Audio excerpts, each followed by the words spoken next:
Boa tarde a todos.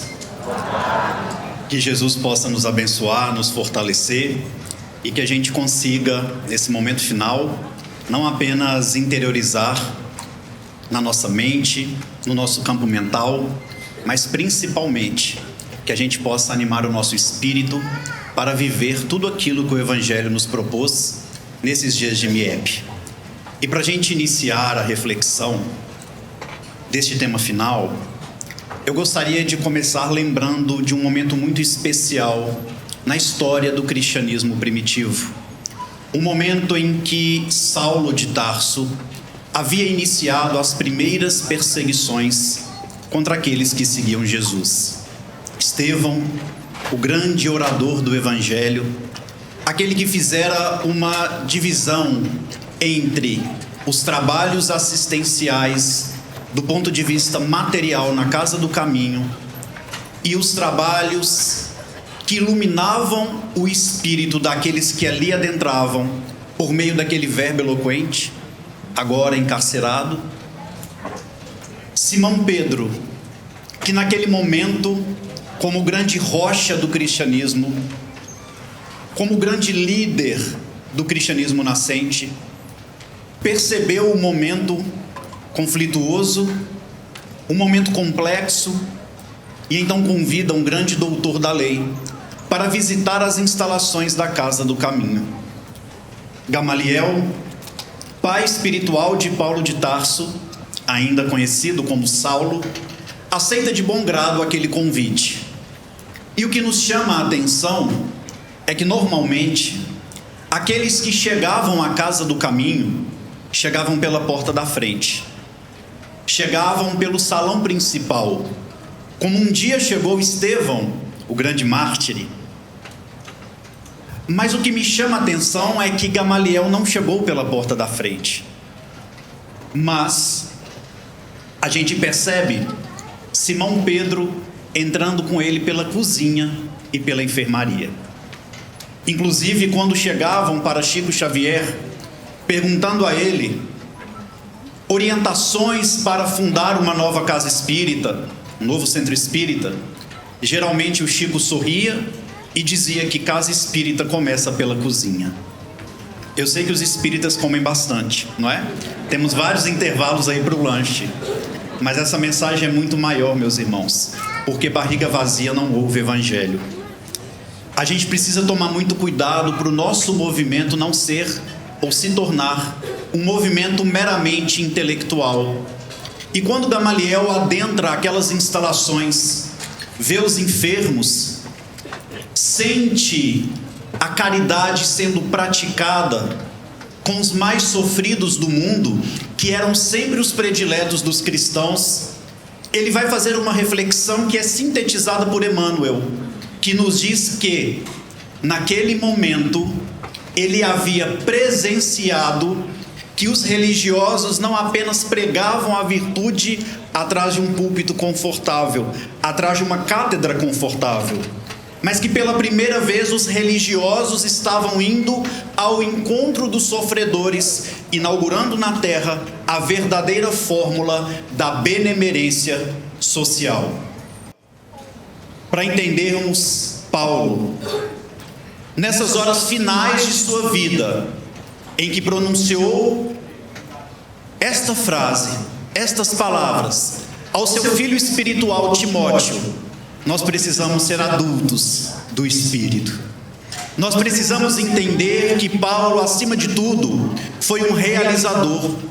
Soube pegar sua cruz, colocar nas costas, caminhar nos desertos da vida, mas perseverar e ser fiel a Jesus até os últimos dias da sua existência terrena. Paulo se tornou um adulto que não mais enxergava a imagem de Deus em um espelho embaçado, conforme ele mesmo escreve aos Coríntios, mas ele passou a ver Deus como ele é enxergado por Deus, de forma transparente, face a face, porque todas as peregrinações do apóstolo do amor o fez fazer essa grande viagem espiritual, a viagem para dentro do próprio coração, do próprio sentimento, com a prática daquelas verdades que passaram a iluminar a sua vida.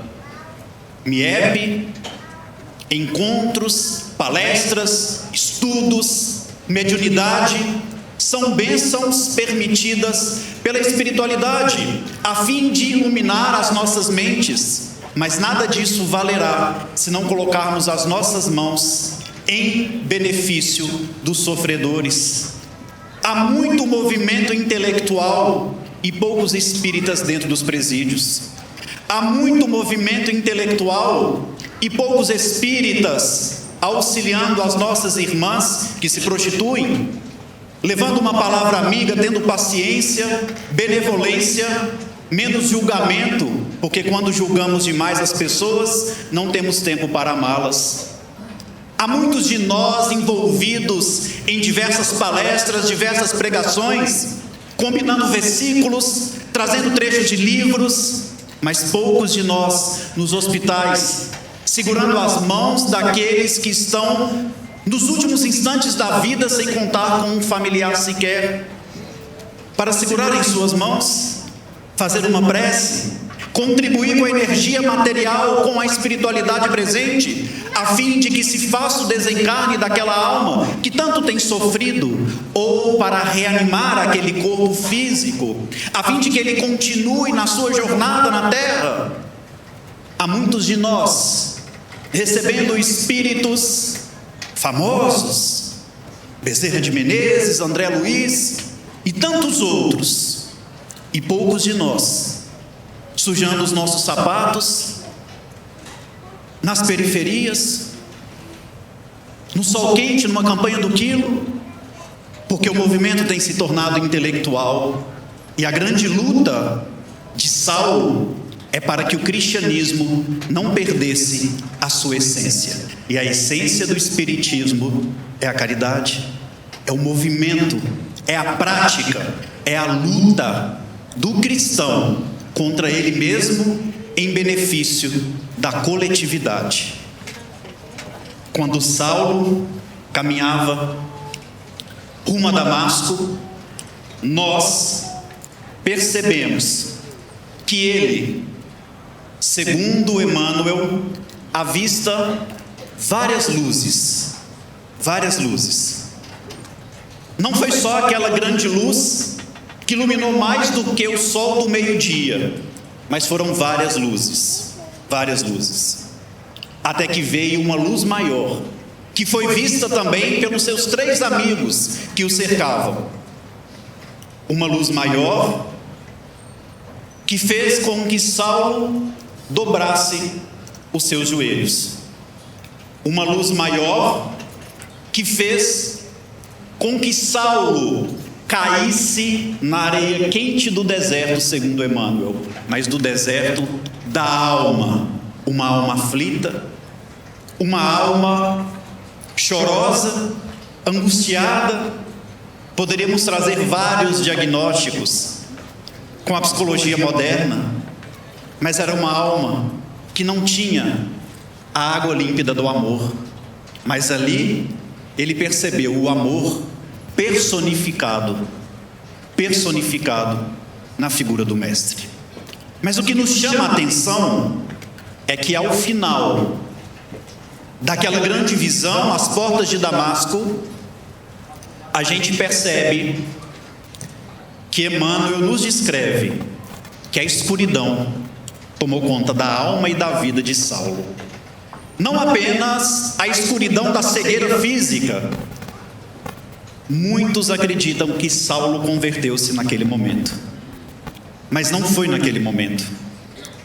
Naquele momento, Saulo viu Jesus e começou a refletir que todas aquelas verdades pregadas por Estevão eram verdade, que a fé de Abigail era verdadeira, que Simão Pedro e os homens do caminho não estavam enganados. Aquele era o Cristo misericordioso que buscou o maior de todos os perseguidores. E então, a partir dessa escuridão, ele foi combater o bom combate da vida. A partir desta escuridão, Saulo se dispôs a colocar as mãos na massa e servir a Jesus. Para isso, ele contou com 3 dias de reflexão profunda na hospedaria de Judas, na chamada Rua da Direita. 3 dias na solidão, chorando amargamente, porque todas as suas crenças haviam morrido às portas de Damasco. Todas as suas crenças haviam morrido às portas de Damasco. E então ele tem o primeiro encontro com um cristão, Ananias. E o que me chama a atenção é que a partir daquele momento, Paulo nunca mais esteve sozinho. A partir daquele momento, Paulo nunca mais caminhou só, com exceção de quando ele foi para Atenas. Ele foi sozinho, mas foi a cidade que ele mais sofreu e que ele não conseguiu fundar uma única igreja doméstica, mostrando para a gente a importância da colaboração. E pensando nisso, e para a gente continuar essa grande viagem até essas horas que antecederam a morte dele, e que ele escreve amargamente a Timóteo: só Lucas está comigo. Homem que havia convertido tantos corações, contribuído com tantas comunidades cristãs, encarcerado, amargurado, apenas um amigo ao seu lado. Só Lucas está comigo. Para a gente entender um pouco melhor dessa viagem, pegando o exemplo de Paulo, que nunca esteve só, eu queria chamar um amigo muito especial para a gente fazer uma troca aqui, quebrando um pouquinho do protocolo, não é? Obrigado, meu querido. Quebrando um pouquinho desse protocolo. E esse amigo é o Altino, que vocês puderam conhecer agora. Tenho certeza que todos gostaram muito dele, não é? Do conhecimento que ele tem em Paulo. E ele vai vir para cá, que a gente vai fazer junto essa viagem, porque Paulo nunca viajou sozinho. E a gente vai apertar o cinto de segurança, não é? E vamos entrar, embarcar nesse voo para o cristianismo primitivo, a fim da gente entender um pouco mais dessa jornada de Paulo, até o momento em que ele disse: combati o bom combate, guardei a carreira, mantive a fé. Pode vir, por favor, meu irmão.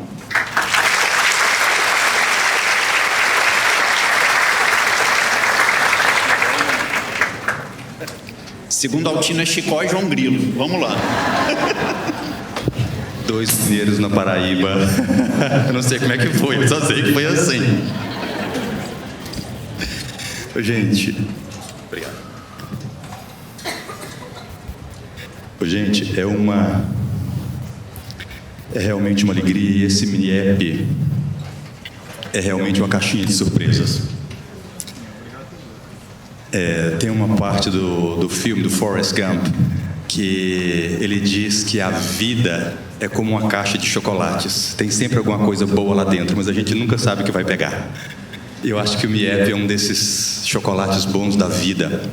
E estar aqui com Rafael Lavarini, com todos vocês, é muito gratificante, porque nós estamos entre amigos para falar de amigos. Então aqui a gente fala de Jesus, de Paulo, de Lucas, de Estevão, falamos de nós. E ver esse percurso de Paulo é muito importante, a gente entender o que aconteceu com Paulo. A voz de Roma era Veni, Vedi, Vici. Eu vim, eu vi, eu venci. Paulo de Tarso diz que eu combati o bom combate, terminei a carreira e guardei a fé. E depois ele diz assim: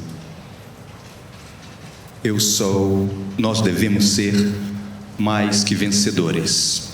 Então não é necessário apenas venir, vedi e viti. É preciso ser mais que vencedores. Há algo para além disso, porque Paulo não diz no final da sua frase que eu venci. Ele disse que eu guardei a fé. Vencer é guardar a fé. Muitas vezes nós pensamos que vencer é conquistar, que vencer é dobrar os outros, porque esse era o velho Saulo, né? Porque ele dizia que iria deixar de joelhos diante de Jerusalém, Roma e Atenas, como se fosse ele que fosse vencer. E a gente para e pensa que já tem 2000 anos que ninguém venceu ninguém e que muitos poucos guardaram a fé. O problema não é só vencer. Lutas e guerras existem desde sempre. Agora, nós temos que pensar o que é que eu tenho guardado? Porque nós vamos terminar a nossa carreira. A reflexão que nós devemos fazer o que é que eu tenho guardado? Dentro disso, Altino, a gente tem esse primeiro encontro de Paulo com alguém depois da conversão, e logo em Damasco, Paulo já quis ir para a sinagoga, pregar e converter o mundo, não é? Paulo era muito ansioso, e às vezes essa ansiedade fazia ele sofrer um pouquinho. Ainda bem que aqui não tem ninguém ansioso no MIEP, ninguém que frequenta aqui tem problema com ansiedade.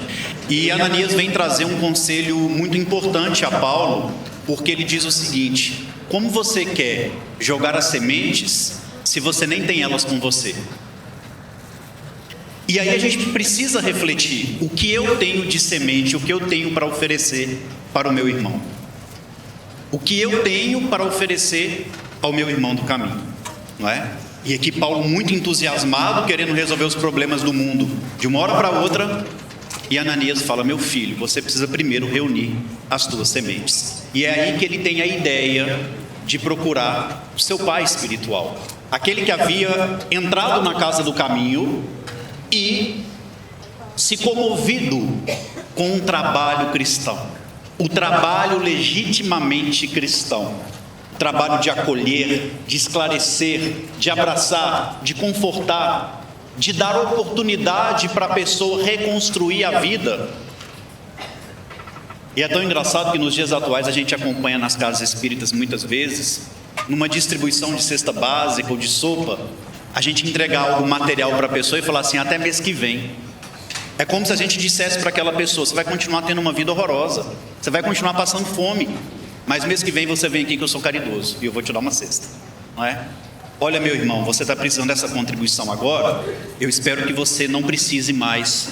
Vamos tentar analisar o que você precisa de fato. É trabalho para você, para um filho, para o esposo? Vamos fazer um currículo seu? Vamos tentar fazer um curso para melhorar o seu currículo? Mas por que a gente foge disso? Porque isso dá trabalho. Mas caridade tem que ser trabalhosa, senão não é caridade, não é? E então, Paulo procura Gamaliel no deserto e ouve de Gamaliel conceitos extremamente profundos sobre a necessidade de trabalhar. Gamaliel fala com Paulo que até aquele momento Paulo trabalhava julgando a fé do próximo e que ele precisava de comer o pão com o suor do próprio rosto, que o problema de Paulo era de esforço pessoal, de trabalho, de dedicação. E ele então lembra-se com muita gratidão daquele ofício ensinado pelo pai na sua primeira infância, na sua primeira juventude, aliás, o ofício de tecelão, e se dispõe a ir para o deserto se tornar um tecelão. Esse é o movimento que ele aprende com Gamaliel, esse grande valor do trabalho. Inclusive, uma das frases que ele traz são diversas frases falando sobre o trabalho, é que o trabalho é o movimento sagrado da vida. O trabalho é o movimento sagrado da vida.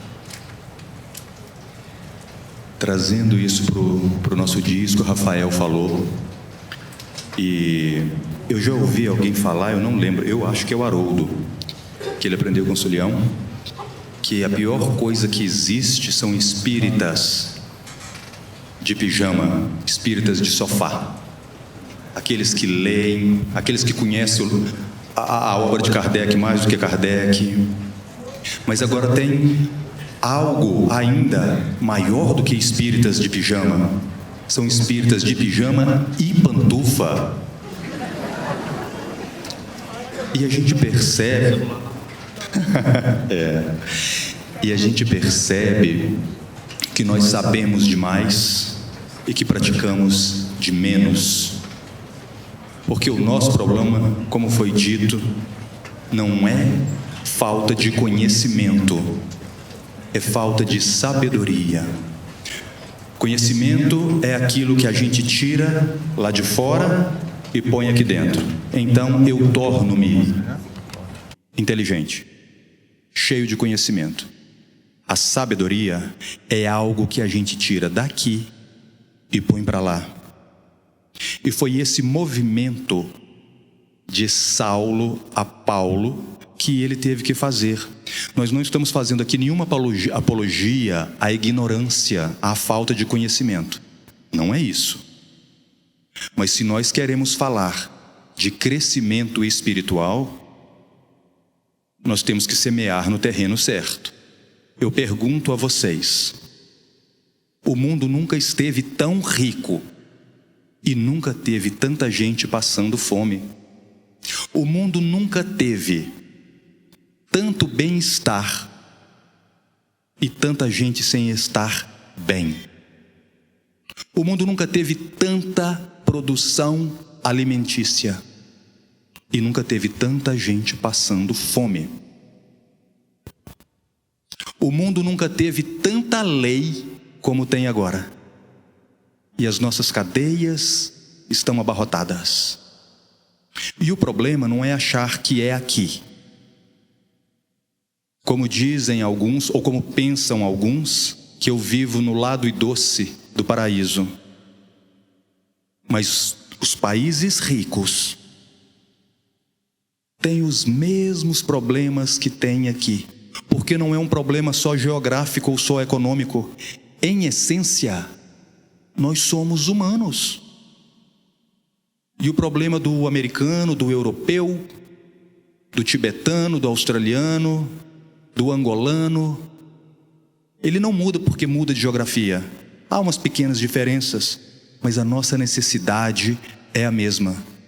Porque o dia que nós, os espíritas, deixarmos de ser, espíritas só não, cristãos, especialmente os espíritas, o dia que nós tirarmos o nosso pijama, as nossas pantufas e pegarmos a enxada do amor ao próximo, a terra vai florescer como nunca floresceu antes. Está tudo pronto, tudo pronto. A gente só tem que plantar, porque Deus vai fazer crescer. E foi isso que Paulo começou a entender quando foi para o deserto. Exatamente, o deserto de Paulo foi extremamente importante para que um dia ele pudesse ter a flor do Evangelho em suas mãos e iluminar outros corações. Quando ele esteve com Prisca e Áquila, acontece diversas coisas, mas uma em especial tem me chamado a atenção. É uma descrição que Emmanuel traz, dizendo que na casa de Prisca e Áquila, esse casal que acolhe Paulo no deserto, cada objeto tinha sua utilidade. Veja que interessante isso. Dentro da casa deles, cada objeto tinha sua utilidade. Eu fico imaginando o quanto a gente sofre nos dias atuais para ter coisas que talvez nem serão úteis no nosso dia a dia. E a gente sofre uma barbaridade para isso. Paulo, portanto, fica na companhia desse casal que foi extremamente importante para essa sua renovação. O deserto é importante na nossa vida, mas o deserto é um lugar de passagem, não é um lugar para a gente ficar. E na vida de Paulo também foi um lugar de passagem, não é? O deserto traz muitas lições, não é, Altino? Inclusive, quem quiser, a gente tem um vídeo, eu e o Altino, está lá no YouTube, o deserto de Paulo. A gente fala sobre as lições do deserto, não é? E então tem uma palestra só sobre isso, só sobre esse deserto de Paulo, mas aqui a gente está buscando fazer toda uma reflexão sobre a vida dele. Fala-se muito dos 3 anos que Paulo ficou no deserto, mas fala-se pouco dos 3 anos que ele ficou em Tarso, depois do deserto. E ali ele ficava trabalhando como um tecelão. Imagina, um jovem, um grande orador, uma inteligência diferenciada, que vai para o centro religioso do mundo, que era Jerusalém, sai do interior e vai para o centro religioso do mundo, cria-se muita expectativa na imagem dele e depois ele retorna, sem ter conseguido alcançar os objetivos que a sociedade esperava que ele alcançaria em Jerusalém e passa a trabalhar de forma simples, como um tecelão. Ele era conhecido na cidade dele, nesses 3 anos, como um alienado pacífico. Resumindo, um doido que não fazia mal a ninguém. Um doido que não jogava pedra em ninguém. Um alienado pacífico. E ele continuou naquela tranquilidade, naquela humildade, sabendo que em algum momento Jesus lhe daria uma oportunidade para servir. E aí, pelas próprias perseguições de Paulo, que começaram em Jerusalém, outras comunidades foram sendo fundadas, como a de Antioquia. E aí, a comunidade de Antioquia tinha como dirigente Barnabé. E Emmanuel vem trazer uma descrição daquela igreja que é muito importante para as nossas casas espíritas da atualidade, que ele diz que lá haviam servos com muita humildade, não faltava recurso material para fazer a caridade, para ajudar as pessoas, mas faltava trabalhadores do pensamento, mostrando que o estudo também é importante. Mas o que a gente tem estudado? O que a gente tem estudado? Porque às vezes a gente está com dificuldade de selecionar a boa obra, para não sermos cegos guiando o cego e trocar gato por lebre.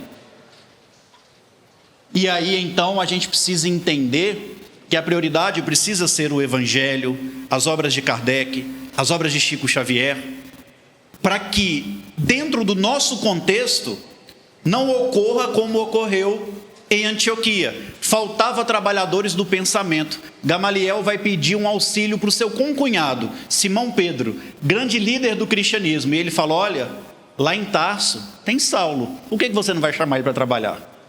Quase 7 anos depois que ele viu Jesus, ele teve a primeira oportunidade de trabalho. E às vezes a gente está insatisfeito com aquele trabalho que um membro da casa espírita nos deu para desenvolver. Ao invés de preocuparmos em fazer aquele trabalho bem feito, a gente não está fazendo o básico, porque a gente queria, na verdade, uma outra oportunidade, um outro serviço, não é? E Paulo estava ali 7 anos esperando. Então ele recebe a visita de Barnabé, que o convida a servir em Antioquia. Muitos de vocês sabem, ele foi tentar pregar o evangelho, porque ele adorava falar. Ele era conhecido pelo verbo eloquente. Ele não conseguiu, ficou gago, ficou vermelho, mas ele havia aprendido a esperar. Um dos verbos de Abigail. E então ele coloca a sua tenda de trabalho ao lado da igreja, para poder acolher as pessoas que viajavam. Passava ali durante o dia e não tinha notícias de Jesus, mas ele estava lá para acolher. E aí, dentro da minha concepção, ele inaugura um trabalho que hoje nós chamamos de atendimento fraterno, não é? O Paulo foi o primeiro homem na história do cristianismo a inaugurar um trabalho específico para acolher as pessoas e conversar com elas individualmente. Depois ele passa a organizar reuniões de estudo, pegando trechos do Velho Testamento e do Novo Testamento, comparando e explanando para aquelas pessoas que passavam durante o dia.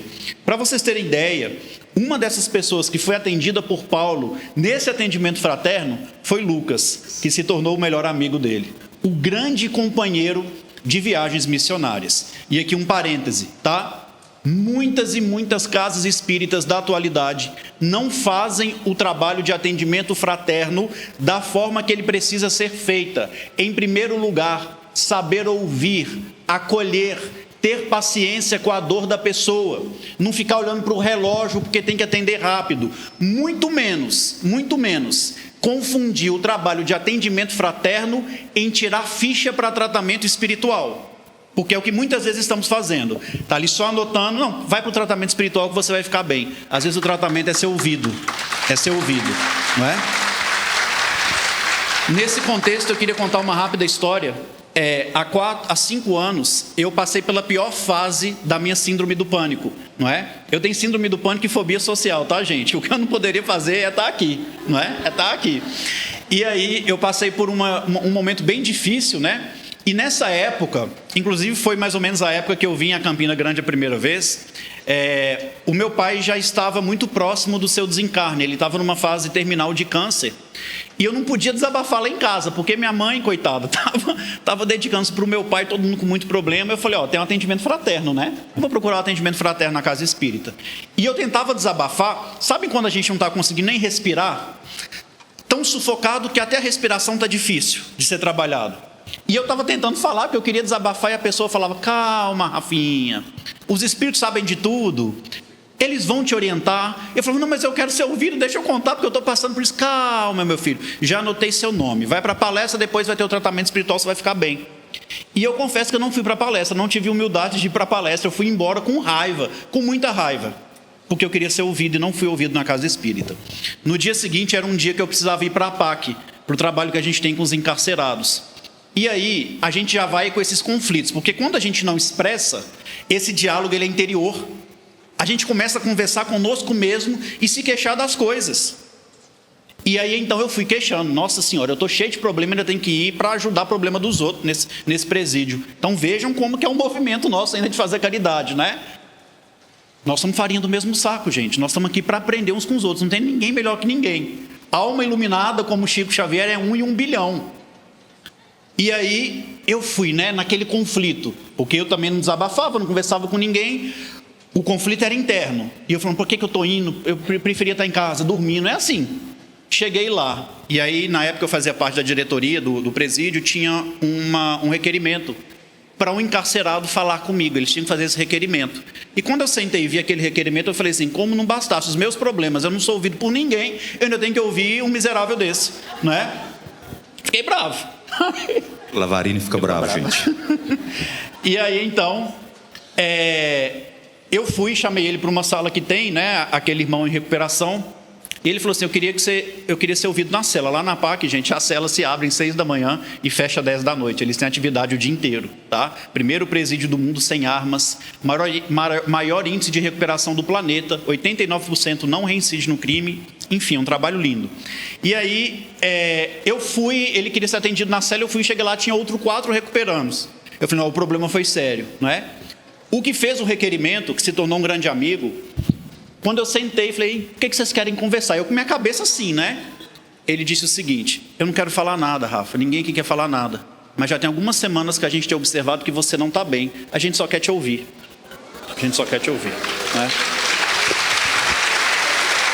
Então, a gente tem que repensar o trabalho de atendimento fraterno dentro das nossas casas, não é?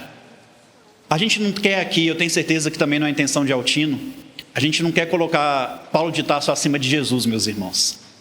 Mas se a gente está disposto a ser homem e mulher do ponto de vista espiritual, Paulo vai ser um atalho de luz para a gente. Vai ser um atalho de luz para a gente se aproximar mais um pouquinho do nosso Senhor Jesus Cristo.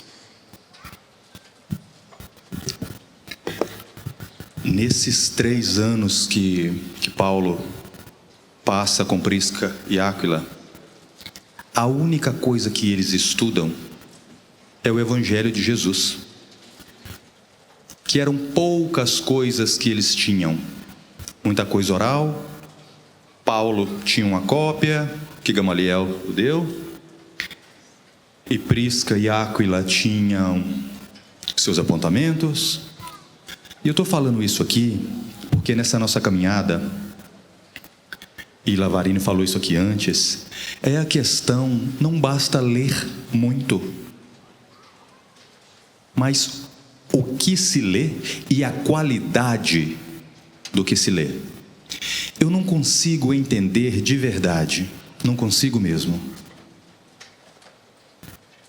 uma casa espírita que não estuda o Evangelho.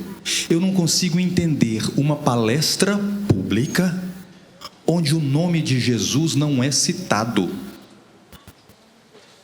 Eu não consigo entender como é que as pessoas querem atingir um alvo virando a seta para o outro lado. A nossa doutrina, ela é filosófica, ela é científica, e nós temos que estar apareado com o nosso tempo, porque doutrina espírita, Evangelho segundo o Espiritismo, ele não está parado no tempo, ele é orgânico, ele caminha lado a lado. O fato de caminhar lado a lado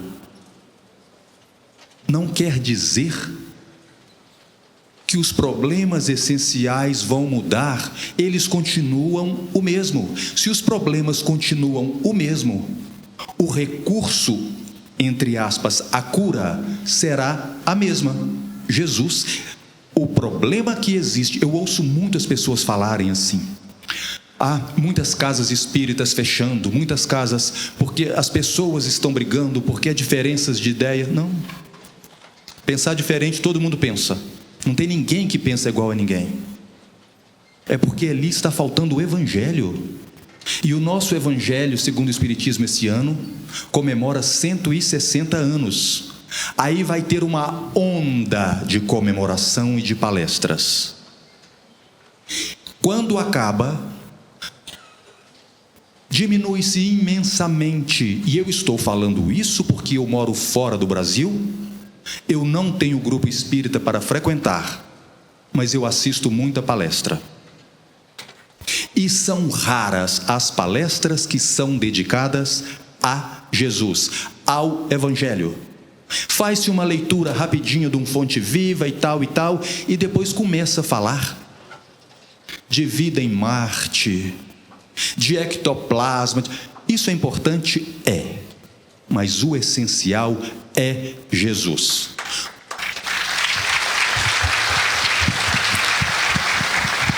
E eu estou dizendo isso, as palmas vão tudo para Jesus, tá, gente? E eu estou falando isso aqui, é porque Paulo, para estudar, ele só tinha o Evangelho.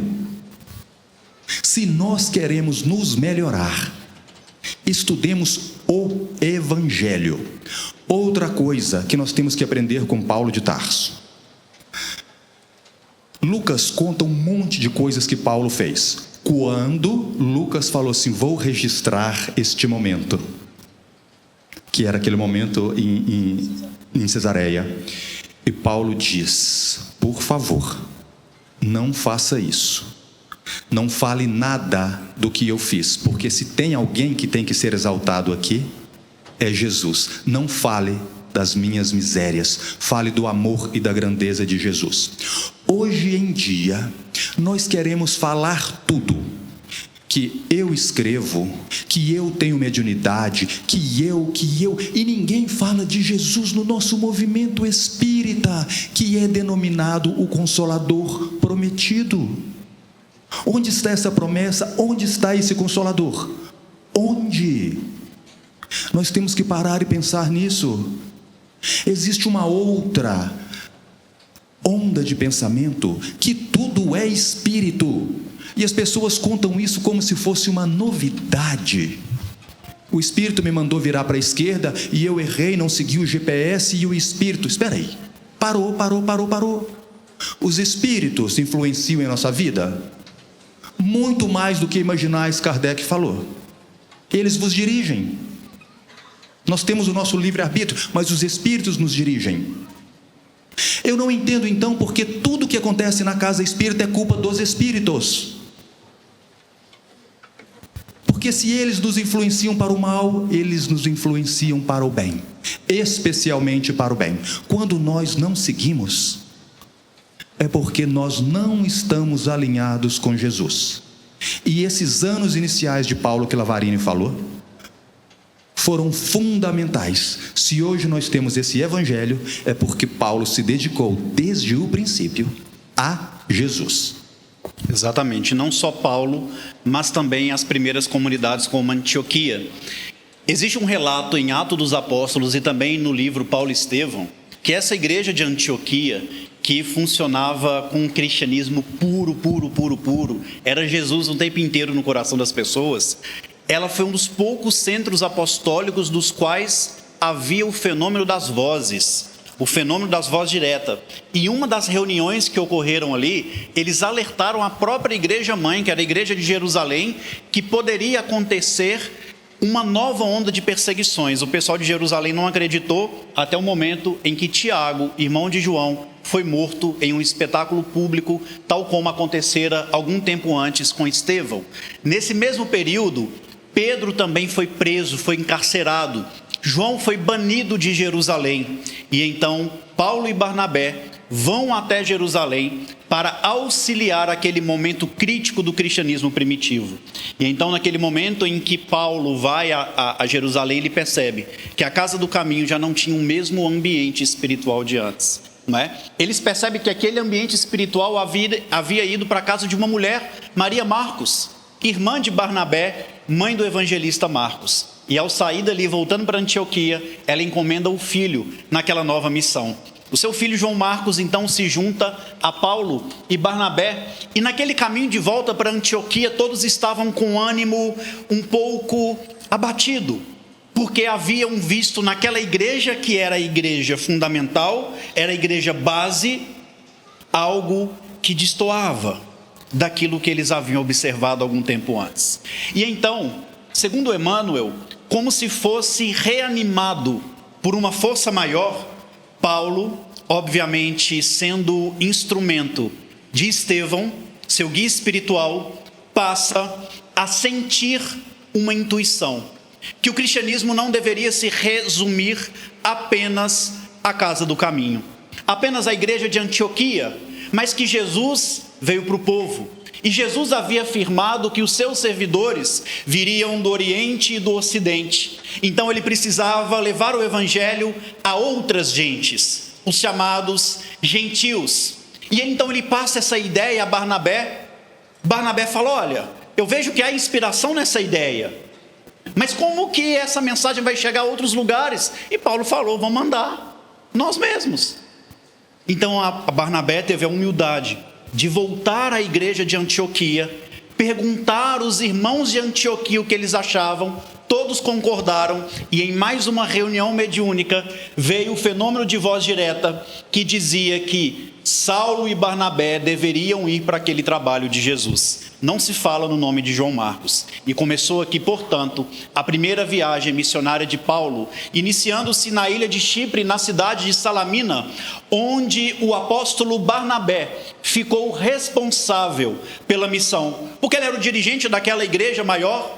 E ali Barnabé pregava o evangelho, mas Paulo ficava incomodado, porque Barnabé tinha um respeito excessivo a Moisés, não falava de Jesus como Jesus deveria ser falado, como Altino lembrou, mas também era uma falta de caridade Paulo falar com Barnabé que ele não estava pregando bem. E aí então eles atravessam a ilha de Chipre, eles vão de Salamina até Pafos, e essa caminhada muito árdua. Barnabé um pouco mais idoso, ele chega passando mal. Barnabé chega em Pafos, em Neopafos, enfermo. E Paulo falou assim: isso é Jesus, né? Fez ele adoecer para mim poder pregar o evangelho. E Barnabé então, mesmo enfermo, prega um evangelho da maneira que nem Paulo mesmo esperava. É ali que eles encontram, por exemplo, o mago Bar Jesus, que ele reencontra aquele grande amigo de Estevão, que havia libertado ele das galeras romanas, Sérgio Paulo. É ali que eles fundam a primeira igreja dessa ação apostólica. Vão para Perge, naquela cidade em que Paulo também assume a pregação, em que ele passa a se chamar Paulo. Ele é batizado na nova fé. João Marcos não aguenta acompanhar o ritmo do tio e de Paulo e vai embora. E naquele momento Paulo fala com ele: meu filho, você pode ir, você tem o direito, livre-arbítrio. Mas aqueles que se desagarram das fileiras que nos levam a Deus, um dia vão precisar de chegar só. Então não vão perder a oportunidade, vamos seguir para Deus também.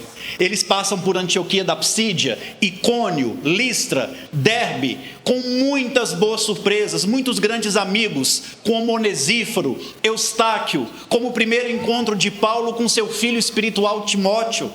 Eles retornam todas as cidades voltando a Antioquia, confirmando cada uma das comunidades que eles haviam fundado. Nessa viagem, por exemplo, em Listra, Paulo é apedrejado a primeira vez.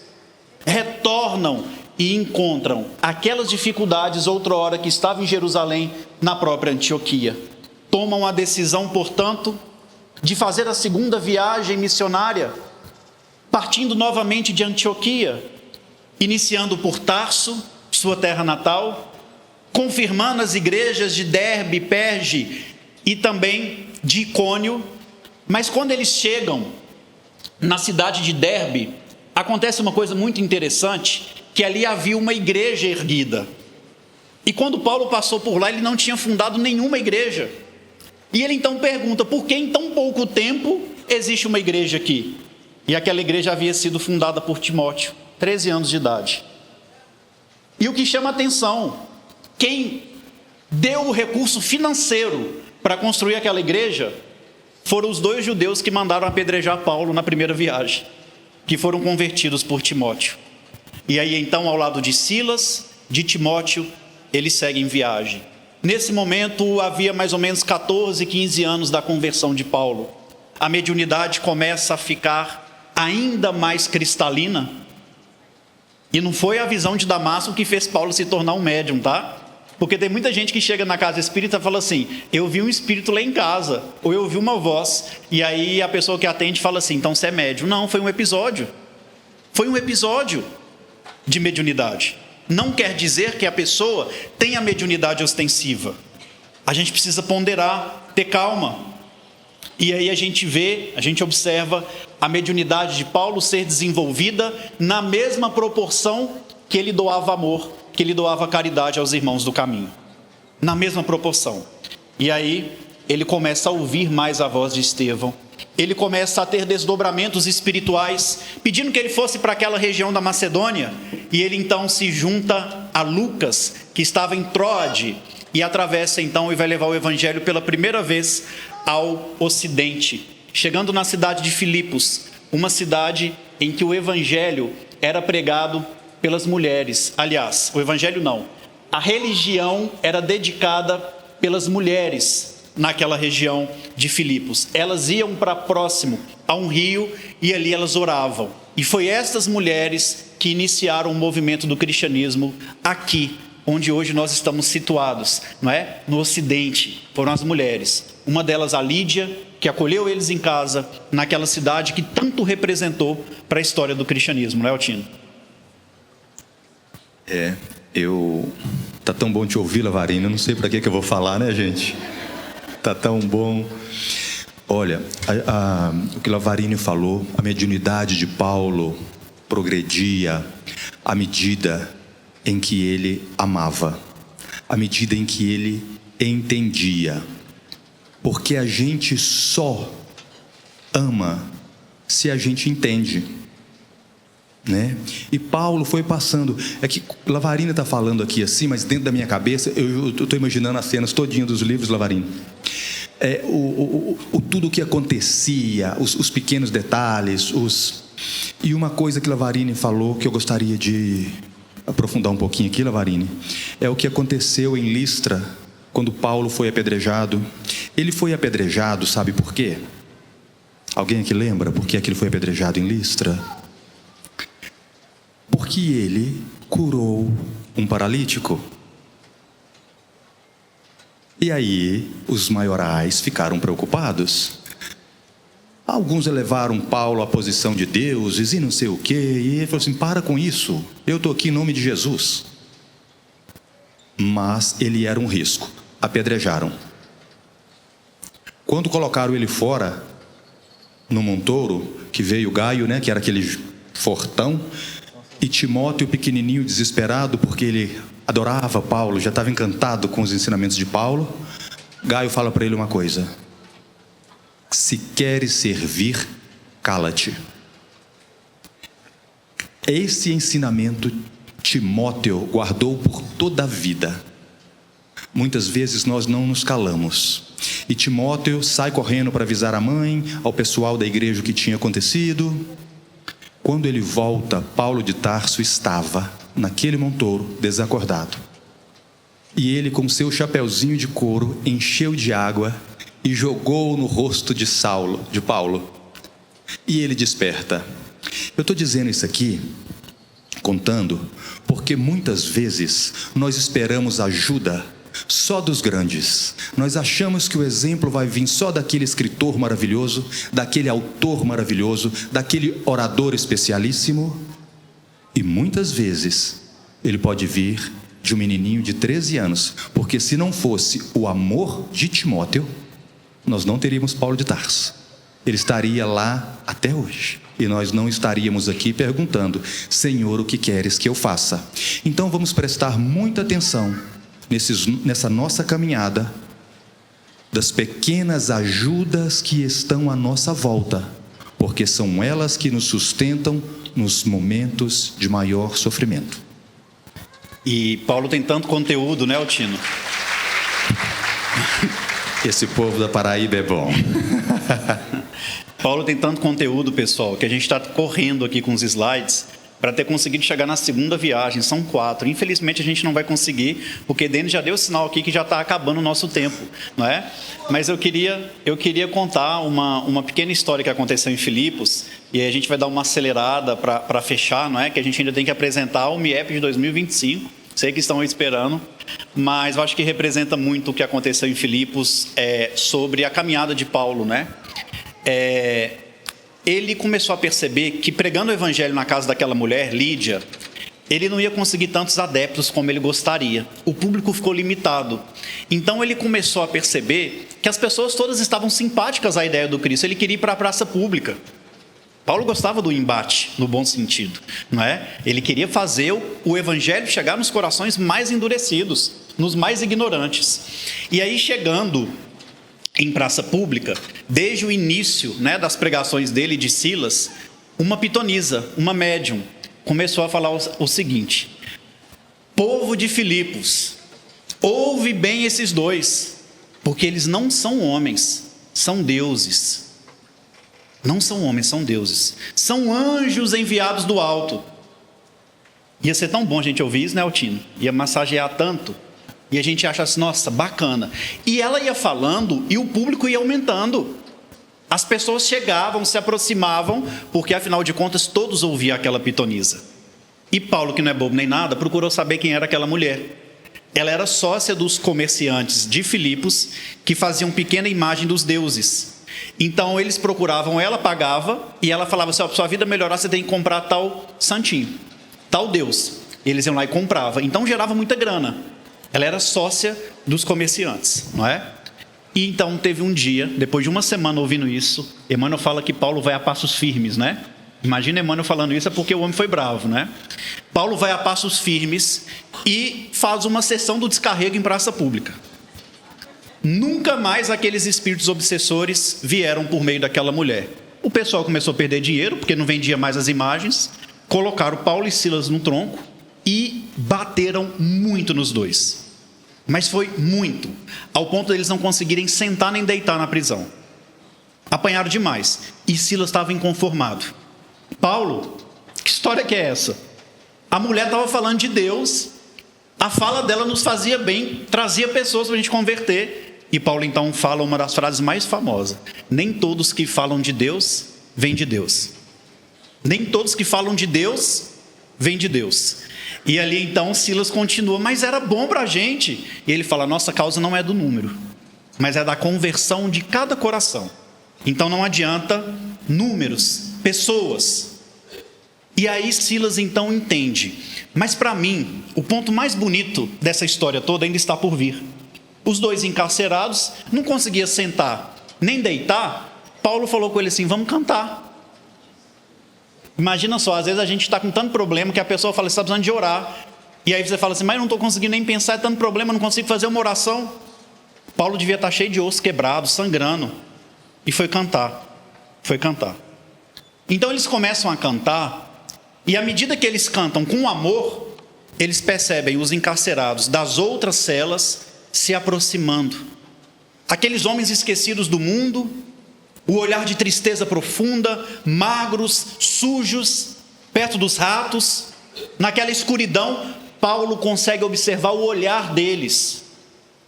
E quando Paulo, por meio da música, consegue atrair, Paulo ouve que a cidade inteira passava por um dilúvio, influência dos espíritos sobre a matéria.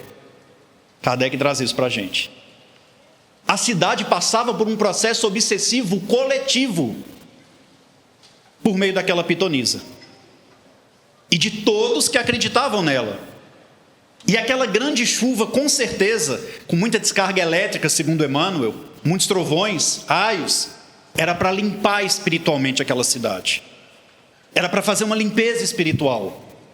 E ali, quando Paulo vê aquele olhar, ou aqueles olhares, daqueles homens encarcerados, ele começa então, não mais cantar, mas pregar o evangelho. Faz uma analogia com aquela grande tempestade, com o dia em que Jesus aparentemente dormia no barco, e os apóstolos foram acometidos também por uma grande tempestade, e ali eles temeram. Sabe por quê, meus irmãos? Porque o silêncio de Deus machuca. Mas o silêncio de Deus é terapêutico, porque ele nos demonstra que é necessário esperar como Paulo esperou. Jesus então acalma a tempestade, acalma os discípulos. Paulo acalma aqueles irmãos, fazendo essa analogia, e no momento em que ele doa a sua misericórdia àqueles irmãos, por um fenômeno mediúnico de efeito físico, todas as celas se abrem. Percebem que a mediunidade é a consequência do amor? Primeiro não foi a cela que se abriu, para depois Paulo pregar com misericórdia aos irmãos encarcerados. A cela só se abriu depois que ele doou amor àqueles irmãos. E foi assim a jornada de Paulo de Tarso: doar amor, peregrinar, persistir até o fim. Se Paulo teve como grande característica da sua vida foi a persistência.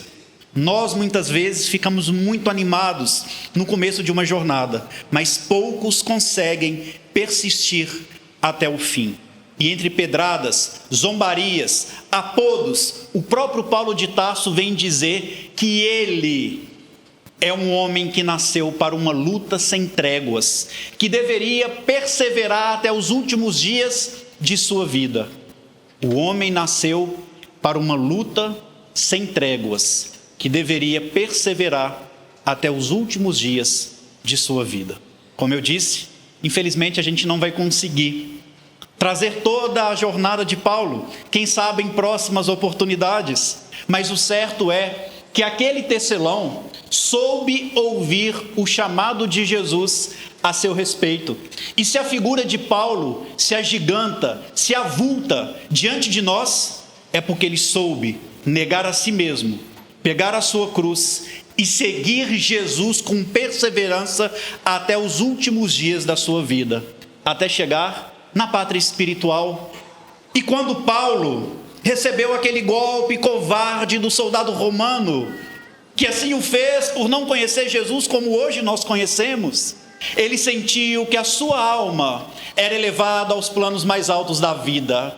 E ali Saulo percebe pela segunda vez na sua existência que ele se encontrava cego. Se encontrava cego e não conseguia vislumbrar toda aquela sensação de bem-estar que tomava conta da sua alma. Mas ele ouviu uma voz inconfundível. Era Ananias, que depois de muitos anos estava o recebendo no mundo espiritual, fazendo com que Paulo voltasse a enxergar e contemplar não apenas o caminho que ele deveria percorrer por amor a Jesus, mas contemplar aquele reino que o aguardava. Paulo ouviu um coral celestial que cantava um hino inconfundível, mas ele não conseguia entender a letra daquela canção. E então, aquele que se tornara o prisioneiro do Cristo, ouviu dos lábios de Ananias que aquele era o hino dos prisioneiros libertados. Paulo era prisioneiro dele mesmo. Nós somos prisioneiros de nós mesmos.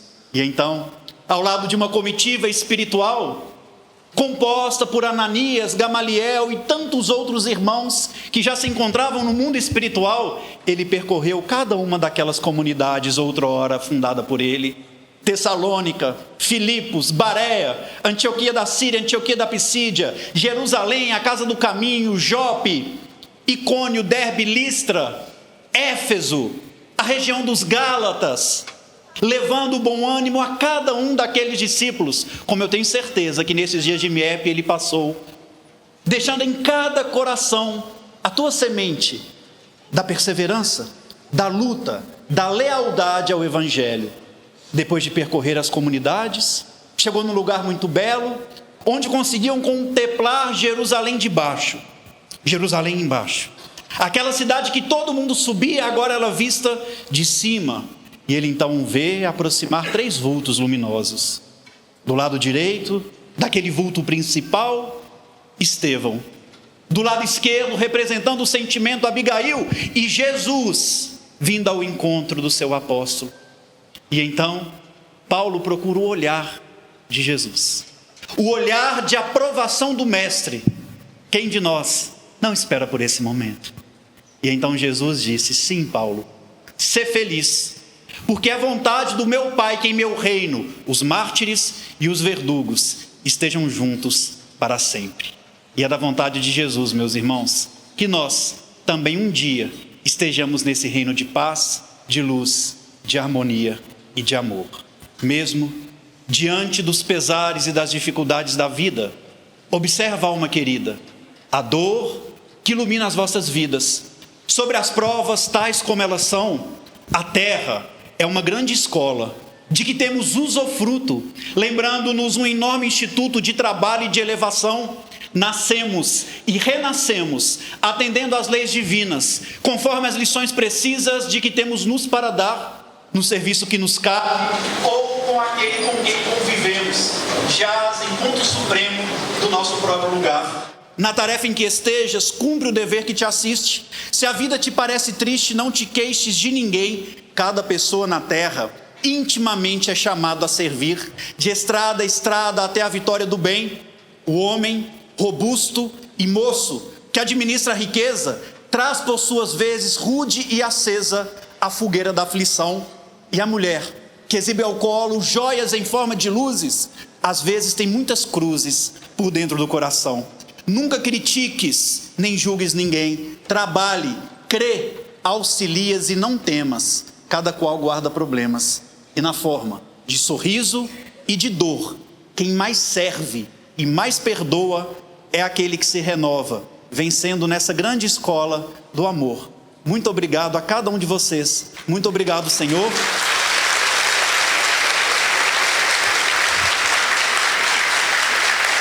E que a gente possa entender,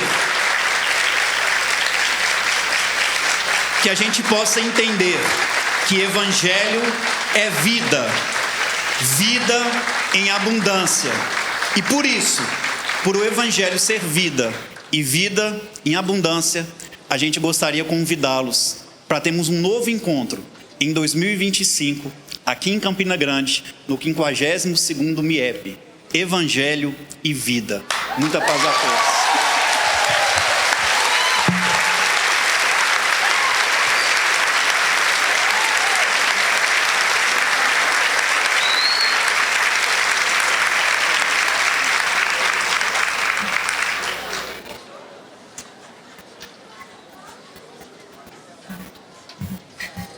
Eu sei que já acabou, mas eu gostaria de pedir a vocês 30 segundos só para dizer uma coisa.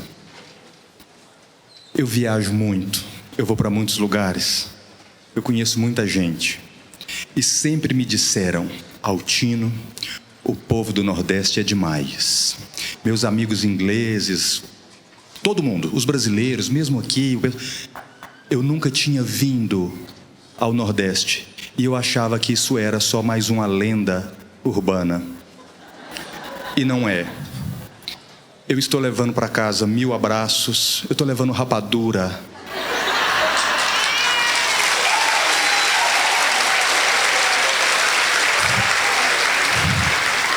E eu estou levando o coração de cada um de vocês também. E eu gostaria de dizer que está chegando a hora de ir embora, mas o meu coração aqui vou deixar.